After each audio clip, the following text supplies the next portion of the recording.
हजरत गौसुल आजम रजी अल्लाह तआला अन्हु हैं। इनके बारे में ये मुत्तफका अकीदा है और ईमान है अहले सुन्नत वल जमात का कि ये पैदाइशी वली है। इन्होंने विलायत कसब के जरिए हासिल नहीं की, बल्कि कसबे फजाइल विलायत के बाद हासिल किया है। इन्होंने फजीलतें और बर्तनियां विलायत के बाद। मदरसे में जाते हैं तो आवाज आती है इफ्सहू लिवलील्लाह, अल्लाह के वली के लिए जगह खाली कर दो। और जब शऊर की आंख खोलते हैं अपनी मां को सहारा देने के लिए जंगल में गाय और बकरियां चराते हुए नजर आते हैं तो आवाज आती है या अब्दुल कादिर मा लिहाजा खुलिक़ता वला बिहाजा उमिरता, ए अब्दुल कादिर ने इसका हुक्म दिया गया है और ने इसके लिए तुम्हें पैदा किया गया है। तुम्हारा मकसद तखलीक बहुत बुलंद है, बहुत आला है, बहुत अजीम है। तुम्हें मरकज़े दायरे कायनात बनाया जाने वाला है, तुम्हें मरकज़े सिक्र बनाया जाने वाला औलिया किराम का। इसलिए तुम क्या कर रहे हो? बार बार जब ये आवाज आती है तो अपनी माँ के पास आते हैं और कहते हैं अम्मी जान, मुझे आपके बुढ़ापे का भी एहसास है और ये भी एहसास है कि मैं आपका तन्हा आसाए पीरी हूं, मेरे अलावा कोई और आपको सहारा देने वाला नहीं है।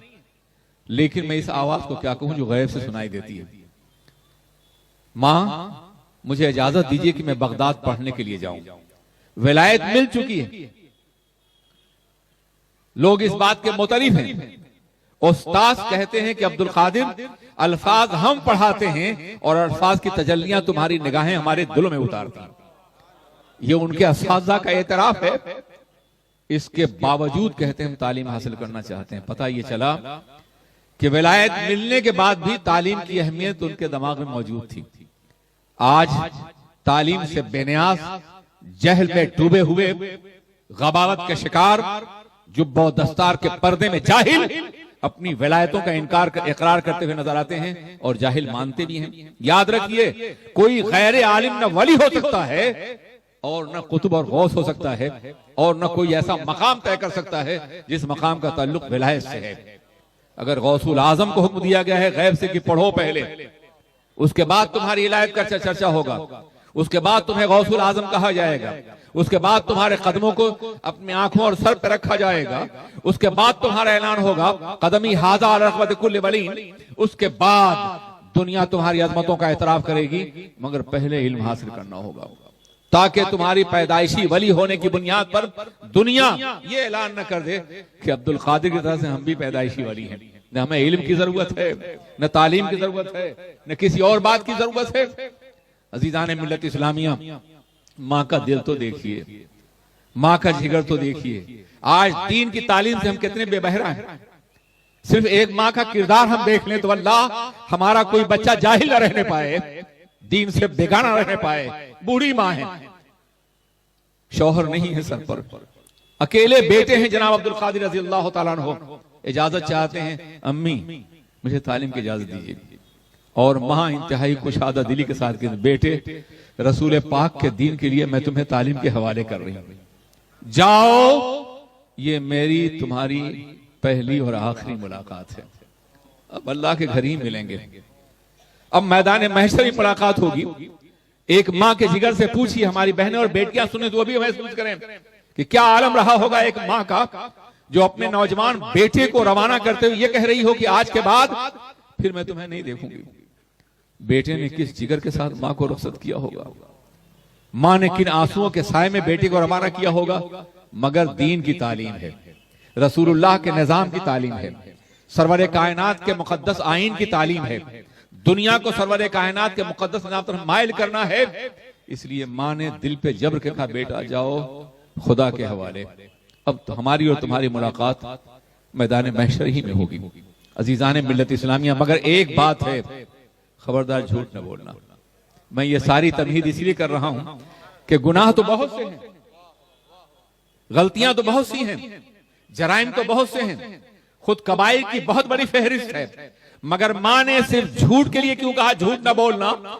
इसलिए कहा कि वो जानती थी कि मेरा बेटा अगर झूठ से बच गया तो वलायत उज़्मा के मकाम तक पहुंचने से कोई नहीं रोक सकता इसे। वो जानती थी कि मेरा बच्चा झूठ से बोल गया तो नबी के निजाम को आगे बढ़ाने के लिए सच्चाइयों के रास्ते से सदाकत का आईनादार बन करके पूरी दुनिया पे छा जाएगा। माँ के जहन में ये बात थी, इसलिए कहा बेटा झूठ से न बोलना। ये 50 या 70 दिनार मुख्तलिफ रवायतें हैं, मैं तुम्हारी सदी में सी देती हूं, यही मेरा कुल सरमाया है। तवील जमाने के लिए भेज रही, 20-30 साल तक तालीम हासिल करना है, और सिर्फ 50 और 70 दिनार। अल्लाह पे भरोसा और एतमाद, ये कुल कमाई है, ये मेरी सारी पूंजी है। आप अगर औलिया किराम की इस वाक़े को यहीं छोड़ के मैं कहना चाहता हूं, आप औलिया किराम की जिंदगियों को पढ़ना चाहें तो अल्लाह का कोई ऐसा वली नहीं है जिसकी तरबियत में मां की कुर्बानी शामिल न हो, मां का इखलास शामिल न हो, मां का दर्द दिल शामिल न हो, मां का सौदे दुनू शामिल न हो, मां की अहसुगा भी शामिल न हो, मां का नाले निमिशा भी शामिल न हो, मां के आंसू शामिल न हो, मां की मादराना कराहतें शामिल न हो, कराहें, ऐसा कोई वली नहीं। काश आप औलिया किराम की जिंदगियां पढ़ते हो। ये हजरत बाबा फरीद गंज शेखर हैं, ख्वाजा कुतुबुद्दीन बख्तियार के इंतहाई प्यारे खलीफा हैं, निजामुद्दीन औलिया के शेख हैं ये, और उसके बाद जितने औलिया पैदा हुए हैं सबके शेख हैं, शेखुल शयूख हैं, कुतुबुल औलिया हैं, मरकज़े औलिया हैं। ये बदायूं में हैं, बदायूं में इनके बाप नहीं बल्कि दादा काजुल क़ज़ात थे, चीफ जस्टिस थे, मगर दादा के इंतकाल के बाद बाप का भी इंतकाल हुआ और फिर गुर्बत और इफलास ने घेर लिया। वो चाहते, ये उनकी वालदा चाहती तो हुकूमतें उनके खानदानी रवाबित की बुनियाद पर उनके कदमों में सरमाए को ढेर लगा देती। और मत कहा भी क्या, दिल्ली से कहा गया और जगहों से कहा गया, माँ आप कहें तो हम आपके पास सब कुछ भेज दें, मगर उनका नहीं, मैं अपने बेटे को लुक़्मा हलाल से पालना चाहती हूँ, मैं नहीं चाहती कोई मुश्तबा मशकूक लुक़मा भी मेरे बेटे के हलक के नीचे उतरे और फिर सूद काटती है। और इस तरह से इंतहाई मेहनत करके निजामुद्दीन औलिया निजाम पाक की वालदा अपने बच्चे को परवान चढ़ा रही हैं। फाका होता है, 2-2, 3-3 रोज का फाका, घर में कुछ नहीं है, और जब फाका होता है तो वो कहती हैं बेटा आज हम अल्लाह के मेहमान हैं।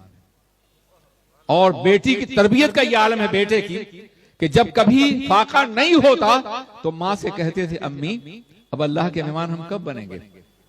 हाँ, मुताला कीजिए, पढ़िए औलिया किराम जिंदगियों को। आज हम आसूदा हाल हैं मगर अपने बच्चों को न दीन तरफ माइल कर रहे हैं, औलिया किराम की याद मनाते हैं, 11वीं भी पकाते हैं, हम करना जायज ही है, ये हमारे मामूलात में से है। मगर उसके साथ साथ अगर औलिया किराम की जिंदगियों को हम अपने लिए मीनारे नूर बनाएं, उनके नक़ूश कदम की इत्तिबा करें तो हमारी ये अमाल हमारी नजात का जरिया बन सकते हैं, इनकलाब बर्पा कर सकते हैं। इसलिए 11वीं की कोई ऐसी महफिल न हो जिन महफिलों में औलिया किराम की हयात तैयबा के उन गोशों का जिनसे ताल्लुक हमारी जिंदगी से है उसका तस्करा न किया जाए। करामतें हक हैं, उनकी अजमतें भी हक हैं, और फिर कितनी करामतें बयान करोगे, उनकी तो इतनी करामतें हैं कि आज तक अहाता नहीं किया जा सका है। और अब तो ये आलम के जमाने के साथ साथ करामतें नुमायां हो रही हैं। उनके बाद जितने औलिया किराम है सब उनकी करामत है, जितने बुजुर्ग हैं सब उनकी करामत है। हुजूर गौसुल आज़म कौन है, कभी जाना आपने, कभी महसूस किया उनको। आला हज़रत फरमाते हैं कि तेरा कतरा यमे साइल है या गौस, तेरा जर्रा महे कामिल है या गौस। ए अब्दुल कादिर जिलानी, ये गौसुल आज़म जो तुम्हारे दर का जर्रा है वो आफताब है, और जो तुम्हारे समंदर कतरा है वो खुद समंदर है। अब आइए उन कतरों और जर्रों को देखें। ये शहाबुद्दीन गौरी हैं, ये शहाबुद्दीन हैं जो एक सिलसिले के शहाबुद्दीन गौरी, शहाबुद्दीन एक सिलसिले के बानी मगर गौसे पाक के मुरीद हैं। ये हजरत इमाम राजी हैं जिन्होंने फलसफे को मुसलमान किया है, यूनानी फलसफे का भरपूर जवाब दिया है। ये हुजूर गौसुल आज़म के मुरीदों के मुरीद हैं, नजमुद्दीन कुबरा के मुरीद हैं। आपको मालूम है कि इंतकाल के वक्त शैतान ने कितना परेशान किया।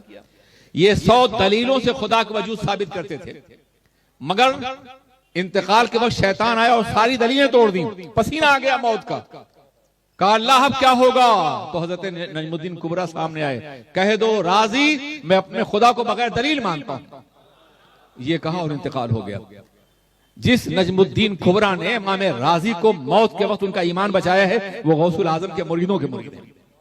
शहाबुद्दीन सोहरवर्दी हैं नजमुद्दीन कुबरा है, इमाम रफाई, ये वो ज़ाते पाक है कि जिसने रोज़े रसूल पे हाजिर हो कहा था, या रसूल अल्लाह पहले तो मैं अपनी रूह भेजता था, आज मैं खुद हाजिर हूं, दस्ते पाक बढ़ाइए, मैं मुसाफा करना चाहता हूं। कब्र अनवर से दस्ते पाक निकला और आपने मुसाफा किया। ये रफाई गौसे आजम के मुरीदों के मुरीद हैं। तेरा कतरा यमे साहिल या गौस, तेरा सर्रा महे कामिल है या गौस, कभी आपने अंदाजा फरमाया कौन है जो उनके दर से फैज़ याफ्ता न हो? उन्हीं के दर का जर्रा है शेख अब्दुल हक मुहद्दिस देहलवी, उन्हीं के समंदर कतरा है इमाम हजरत रज़ियल्लाहु ताला अन्हु। कौन है जो उससे फैज़याब न हुआ? अगर हम शख्सियात को शुमार कराएं तो एक दो नहीं, पूरे बर्र आज़म अफ्रीका में जो सिलसिला फैला हुआ है वो तिजानी सिलसिला है, ये गौसे पाक का सिलसिला है।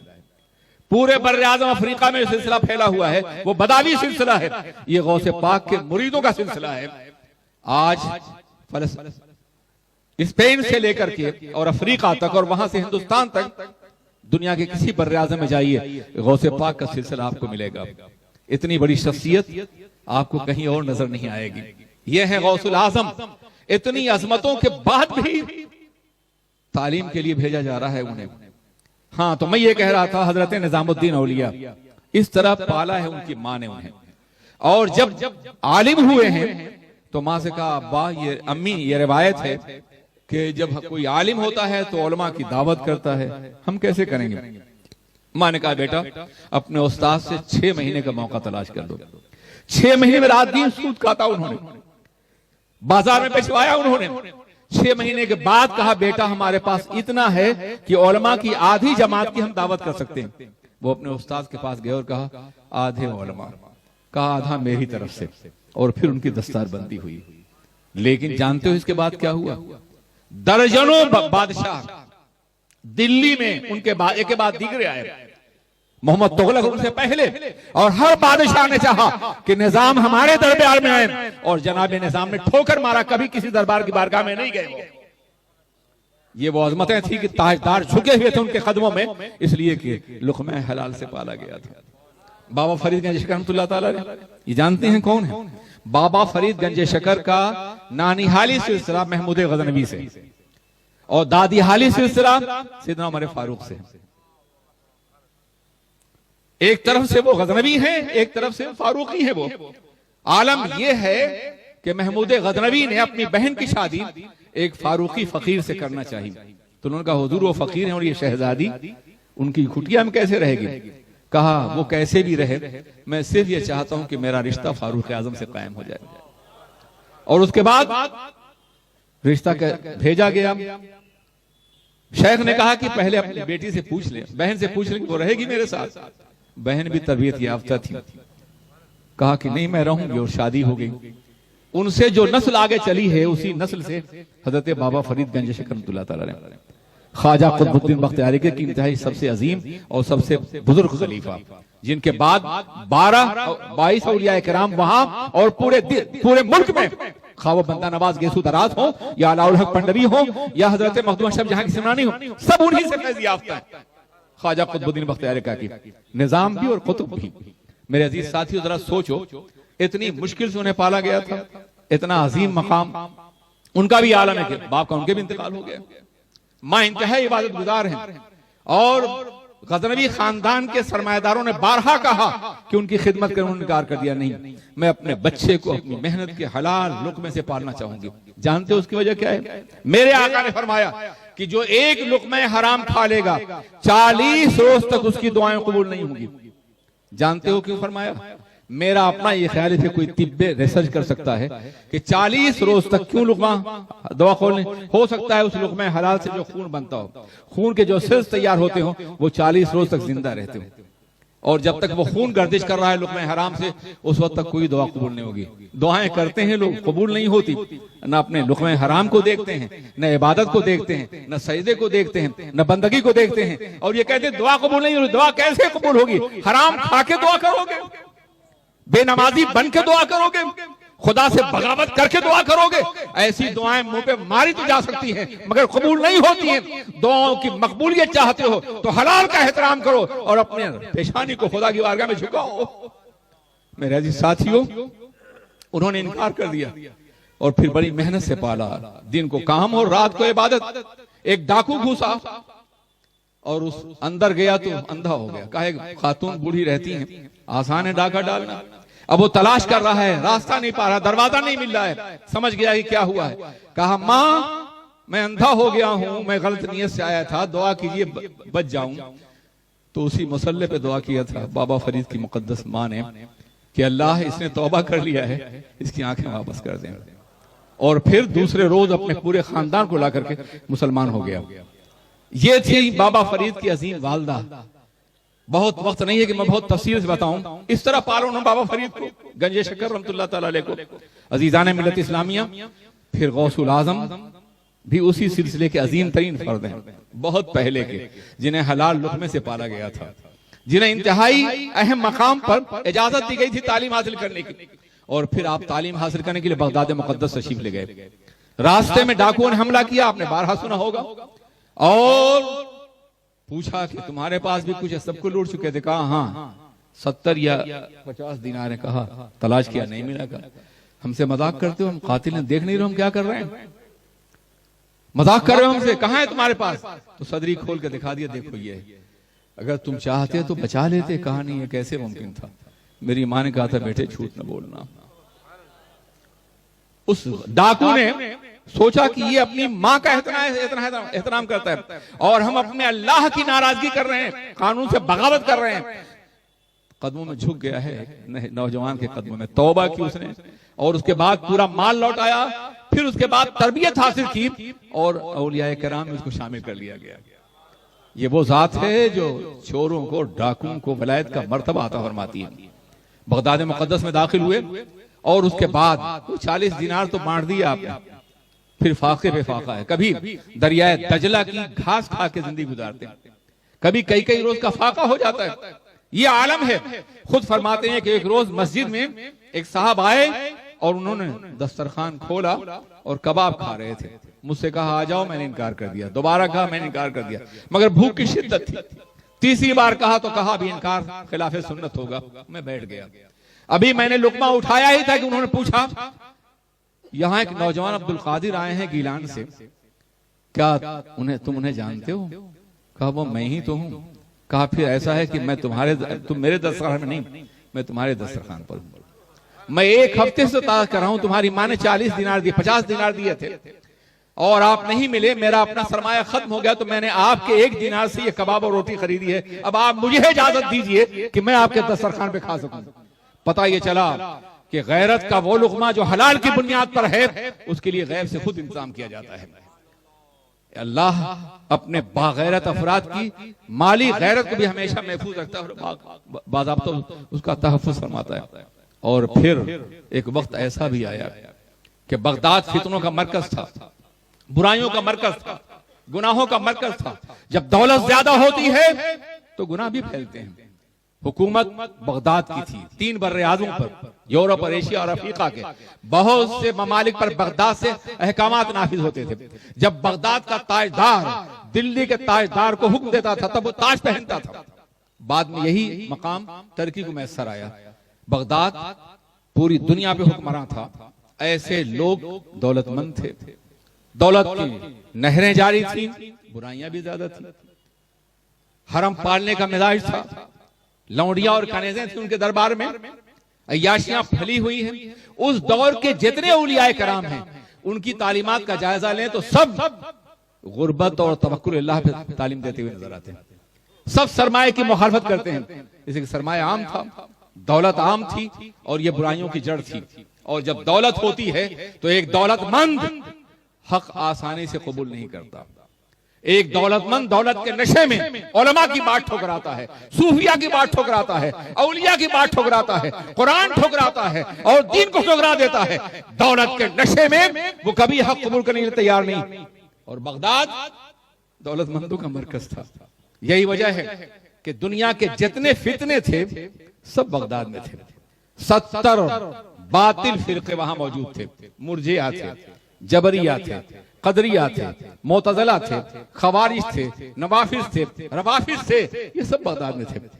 अजीजान मिर्तला, आप गुनियतुत तालिबीन का मुताला करें, खुद गौसे आजम ने 72 फिरकों को शुमार कराया। उस जमाने में ये सारे फिरके थे और मुनाजरा होता था रोजाना। हक भी मुनाजरा करता था और बातिल भी। हक भी आता तो हाथों में कुरान लेकर के आता और बातिल भी आता तो हाथों में कुरान लेकर के आता। अवाम परेशान थी, खुदावंदा ये तेरे सादा दिल बंदे किधर जाएं कि दुर्वेशी भी अय्यारी है, सुल्तानी भी अय्यारी। बिल्कुल हाल यही हो गया तकरीबन। बातिल भी कुरान दिखाता है और हक भी दिखाता है। अब जाहिर है कि हक को समझने के लिए कम से कम कुरान का इल्म इतना होना चाहिए कि आप ये महसूस करें गलत कौन है और सही कौन है। अगर इतना इल्म नहीं हुआ तो गुमराह होना बहुत आसान हो जाएगा। आज हजारों फितने हैं जो हमारे सामने हैं। बगदाद का यही आलम था, मनाजरे होते थे और शाम को जब मनाजरा खत्म होता तो दोनों तबके ये ऐलान करते हम जीत गए, हम जीत गए। ये कैफियत थी। ऐसे दौर में हजरत गौसुल आजम एक शहरा से शहर की तरफ आ रहे हैं। आपने देखा एक बूढ़ा आदमी है जो उठता है और बैठ जाता है, उठता है कमजोरी से बैठ जाता है। आप आगे बढ़े, आपने बाजुओं से इशारा किया और वो खड़ा हो गया और जवान हो गया। कहा तुम तो बूढ़े थे, जवान हो गए। कहा मैं इंसान नहीं, मैं आपके नबी का दीने तिमसाली, मुझे एक मिसाल की शक्ल में अल्लाह ने भेजा है यहां कि आपके हाथों से जवानी हासिल करूं। जिस तरह से मैं जवान हुआ हूं उसी तरह से पूरे बगदाद में नहीं पूरी दुनिया में इस्लाम जवान होगा। आप मुहय्यिद्दीन हैं, दीन को जिंदा करने वाले हैं। एक बूढ़े ने जिसे दीन की को जिस्मानी शक्ल दी गई थी उसने मुहय्यिद्दीन कहा। और जब आप शहर में दाखिल हुए तो हर फर्द कह रहा था या मुहय्यिद्दीन, या मुहय्यिद्दीन, ए दीन को जिंदा करने वाले, ए दीन को जिंदा करने वाले। ये बाज़ाब्ता ये लक़ब अल्लाह ने लोगों के दिलों में डाल दिया। उस वक्त से लेकर आज तक उन्हें मुहय्यिद्दीन, दीन को जिंदा करने वाला कहा जाता है। और जानते हैं कैसे दीन को जिंदा किया उन्होंने? अल्लाहु अकबर। एक होता है इल्म और एक होता है मुशाहिदा। जहां इल्म थक के बैठ जाता है वहां वली की कुव्वते मुशाहिदा साथ देती है। तारीख में ऐसे हजारों वाकयात हैं जहां इल्म बेबस है, मंतिक बेबस है, माकूलात बेबस हैं, तमाम जराए बेबस हैं, हुकूमत और इख्तियार बेबस है, लेकिन किसी वली के मुशाहिदे ने साथ दिया है। वक्त होता तो मैं तारीख के हवालों का अंबार लगा देता आपके सामने कि कितने वाकयात ऐसे हैं जहां बेबसी है मगर इख्तिदार कामिल मैसर आया है अल्लाह के नेक बंदों के जरिए से।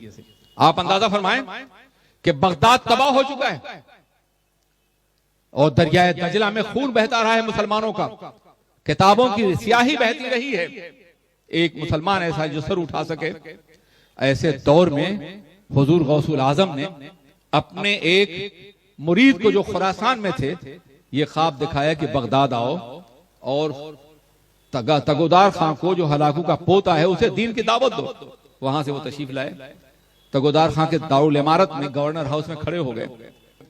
शाम को शिकार खेल करके तगोदार खां वापस आ रहा था, शिकारी कुत्ते साथ थे। उसने देखा कोई फकीर खड़ा है, उसे ख्याल है कि शायद ये कोई शिकायत करना चाहते, मेरे फौजी ने इसकी इज्जत लूटी होगी, माल लूटा होगा, किसी को मारा होगा, ये शिकायत करने आया है। तो इससे पहले कि मैं शिकायत सुनूं इसे गुस्सा दिला दूं, मैं कत्ल कर दूं। कहा ए बूढ़े तेरी दाढ़ी बेहतर है या मेरे कुत्ते की दुम बेहतर है? कितना दर्दनाक सवाल था ये, किस कदर तौहीन आमेज था ये, किस कदर लर्जा खेज था ये। उन खुरासानी बुजुर्ग ने सर झुकाया और कहा ये कुत्ता तुम्हारा बड़ा वफादार है? कहा हाँ, अगर अभी कहूं तो तुम्हारे नरखड़े उधेड़ देगा। ये मेरे शिकारों पे शेर की तरह झपटता है और आज तक कोई भी शिकार में ये नाकाम नहीं गया है। ये मेरे घर की हिफाजत करता है, रात भर जागता है और कोई मेरे महल पे कदम नहीं रख सकता है, ये बड़ा वफादार है। तो फरमाते हैं ये कुत्ता जितना वफादार तुम्हारा है अगर उतना ही वफादार मैं अपने अल्लाह का हो जाऊं तो ये दाढ़ी बेहतर है वरना कुत्ते की दुम ही बेहतर है। उसने ये सुना और लरज उठा, उसको इस जवाब की उम्मीद नहीं थी। कहा हुजूर अंदर आइए, अपने मजहब के बारे में कुछ बताइए। इस्लाम की तालीमात उन्होंने दी और वो मुतासिर हुआ तगोदार खां और कहा कि मैं मुसलमान होना चाहता हूं मगर अभी नहीं, अभी मैंने इस्लाम कबूल किया तो मेरा सिपाही सालार कमांडर इन चीफ तख्ता उलट देगा मेरा और पूरी हलाकों की फौज मेरे खिलाफ हो जाएगी। आप मुझे इजाजत दीजिए, कुछ दिनों में तबलीग करूंगा आपके दीन की, फिर वापस आइए तो मैं इस्लाम कबूल करूंगा। वो चले गए। इंतकाल का वक्त आया खुरासान में तो अपने बेटे को बुलाया और कहा जाओ तगोदार को वादा याद दिलाओ कि उसने इस्लाम कबूल करने का वादा किया। वो आए, तगोदार ने फिर इस्तकबाल किया और कहा कि सब दीन कबूल करने के लिए तैयार हैं मगर मेरा कमांडर इन चीफ सिपह सालार वो कहता है हमने ये मुल्क ताकत से लिया है, ताकत ही की बुनियाद पे वापस कर सकते हैं, इसलिए अगर कोई मुझे शिकस्त दे ले फन्ने से पहगरी में तलवारबाजी में तो मैं इस्लाम कबूल कर लूंगा। तो उन फकीर ने कहा मैं जंग करूंगा।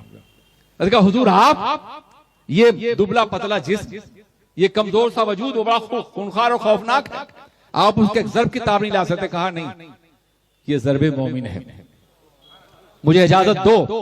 फिर मुकाबला हुआ और गिर गया वो, उसके सीने पे नोक रखा तलवार की, उसने पढ़ लिया ला इलाहा इल्लल्लाह मुहम्मदुर रसूलुल्लाह। ये पढ़ना था कि पूरी फौज ने कलमा पढ़ लिया।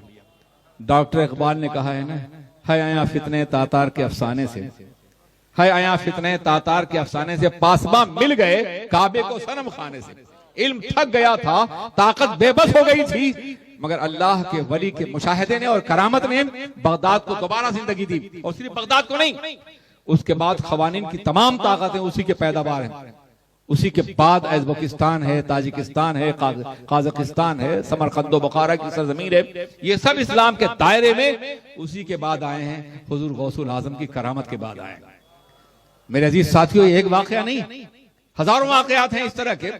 ये दिल्ली है, ये माफ कीजिएगा टर्की है। आजकल लोग टर्की जा रहे हैं, सुन्नियत फैल रही है माशाअल्लाह। टर्की है ये वो टर्की है कि जहां बगदाद की तबाही के बाद इसको तबाह करने का फैसला हलाकू की फौज ने किया था। फौज बढ़ी टर्की की तरफ और जब टर्की के दरवाजे पहुंची तो लोग हजरत रूमी की बारगाह में झुक गए, हुजूर दुआ कीजिए, ये बड़े वहशी लोग हैं, किसी को जिंदा नहीं छोड़ते हैं। तो जनाबे जलालुद्दीन रूमी ने कहा कि तुम मुझसे अब दुआ के लिए आए हो, मैं मुद्दतों समझा रहा हूं कि खुदा की बारगाह में झुक जाओ।